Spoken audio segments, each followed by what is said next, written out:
दोस्तों, इस चैनल पर बताए गए सभी उपाय अत्यधिक प्रभावशाली और लाभकारी हैं, परंतु ध्यान रहे बताए गए उपाय आपकी कुंडली के विश्लेषण पर आधारित नहीं है, अतः आप इन्हें अपनी स्वेच्छानुसार कर सकते हैं। परंतु यदि कोई लाभ प्राप्त ना हो तो तुरंत अपनी कुंडली का विश्लेषण हमसे अवश्य कराएं, क्योंकि आपकी कुंडली में ही आपकी समस्या का समाधान है। ध्यान रहे किसी भी प्रकार की व्यक्तिगत परामर्श के लिए परामर्श शुल्क अनिवार्य है। अपनी कुंडली विश्लेषण के लिए आप दिए हुए नंबर पर हमें कॉल भी कर सकते हैं। कॉल 9650166177। कॉल का समय सुबह 10 बजे से शाम 7 बजे तक रहेगा। कृपया आप सभी से अनुरोध है, किसी भी वीडियो से संबंधित प्रश्न के लिए सिर्फ YouTube वीडियो पर ही कमेंट करें। इसके लिए किसी भी प्रकार का कॉल या मैसेज ना करें। धन्यवाद। नमस्कार जी, कैसे हैं आप लोग। बहुत बहुत आदर अभिनंदन स्वागत है आप सभी का अपने इस YouTube चैनल पर। दोस्तों, अभी मैंने कुछ दिन पहले ही एक जातक के घर का वास्तु चेक किया। उनका घर बिल्कुल वैसे ही बना हुआ था जैसे कि वास्तुशास्त्र के अनुसार होना चाहिए। फिर भी उनका कहना था कि उनके घर में कोई ना कोई परेशानी बनी ही रहती है। कभी कोई बीमार हो जाता है तो कभी किसी का एक्सीडेंट हो जाता है, कभी व्यापार में नुकसान हो जाता है, मतलब कोई ना कोई समस्या बनी ही रहती है। अब ऐसे में उन्हें यह समझ ही नहीं आ रहा था कि ये सब उनके साथ अचानक से क्यों हो रहा है, जबकि मैं पहले ही उनके व्यापार स्थल का वास्तु चेक कर चुकी थी। वहाँ भी सब कुछ ठीक था, वहाँ भी मुझे कुछ ऐसा नहीं मिला जो मुझे अटपटा लगे। परंतु जब मैंने उनके पूरे घर का एक एक कोना चेक किया तब मुझे समझ आ गया कि उनके घर के निर्माण में तो कोई भी समस्या नहीं है। सबसे बड़ी समस्या तो उनके घर के पूजा स्थल में छिपी थी। जी हाँ, सुनकर आश्चर्य हुआ ना आप सभी को। जिस तरह से आपको सुनकर आश्चर्य हुआ, मुझे देखकर आश्चर्य हुआ। देखिए दोस्तों, आपके घर का जो पूजा स्थान होता है ना, वो बहुत ही पवित्र होता है, परंतु कई बार हम अज्ञानवश कुछ ऐसी गलतियां कर देते हैं जिसका परिणाम बहुत भयंकर हो सकता है। इसलिए आप सभी को पूजा घर से जुड़े इन नियमों का ज्ञान होना अति आवश्यक है।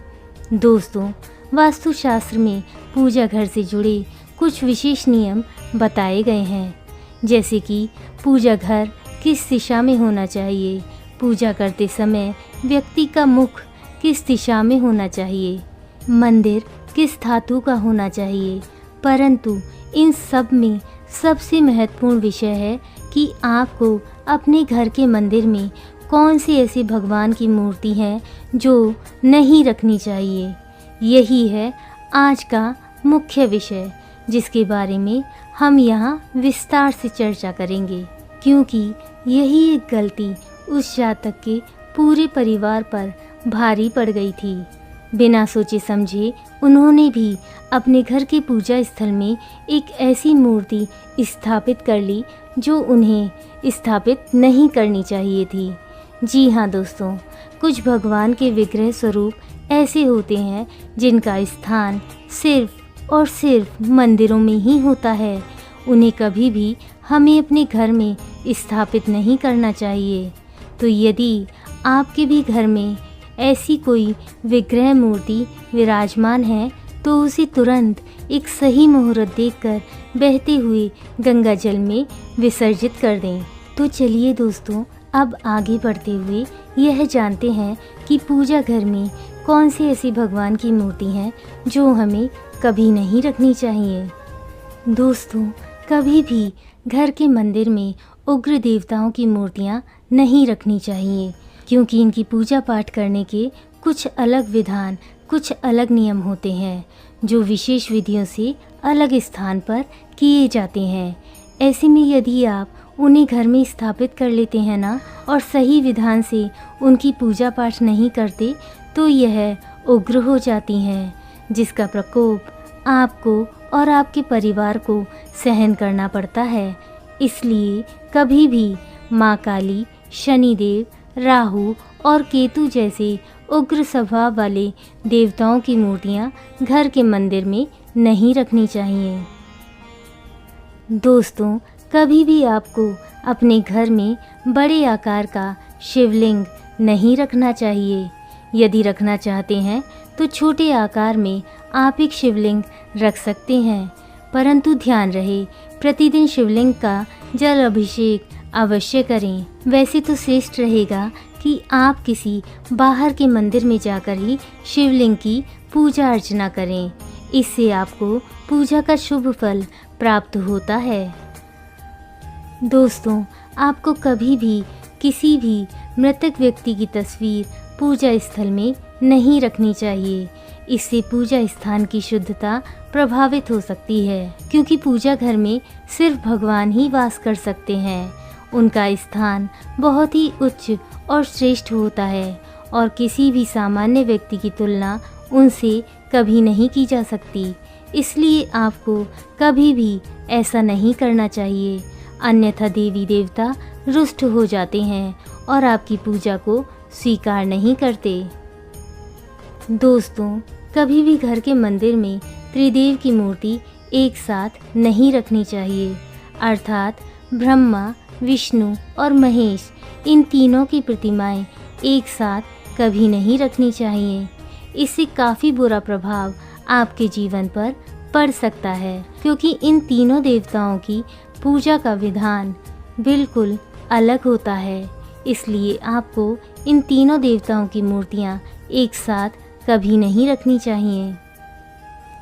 दोस्तों, कभी भी क्रोधित मुद्रा की मूर्तियां आपको घर के मंदिर स्थल में नहीं रखनी चाहिए। पूजा घर में सिर्फ शांत, प्रसन्न और आशीर्वाद देती हुई सौम्य मुद्रा की मूर्तियां ही रखें। संहार रूप या क्रोधित मुद्रा वाली मूर्तियां घर के वास्तु पर नकारात्मक प्रभाव डाल सकती हैं। इसलिए आपको इस बात का विशेष ध्यान रखना चाहिए। दोस्तों, आपको कभी भी घर के मंदिर में तांडव मुद्रा में नटराज की मूर्ति नहीं रखनी चाहिए, क्योंकि भगवान शिव के तांडव रूप को ऊर्जा और संहार का प्रतीक माना जाता है और यह रूप अत्यधिक ऊर्जावान होता है, जो घर में अस्थिरता ला सकता है। इसलिए आपको इस बात का विशेष ध्यान रखना चाहिए। दोस्तों, कभी भी काल भैरव की मूर्ति आपको घर के मंदिर में स्थापित नहीं करनी चाहिए। काल भैरव शिव का रक्षक रूप हैं, जिनकी पूजा तांत्रिक और विशेष नियमों से की जाती है।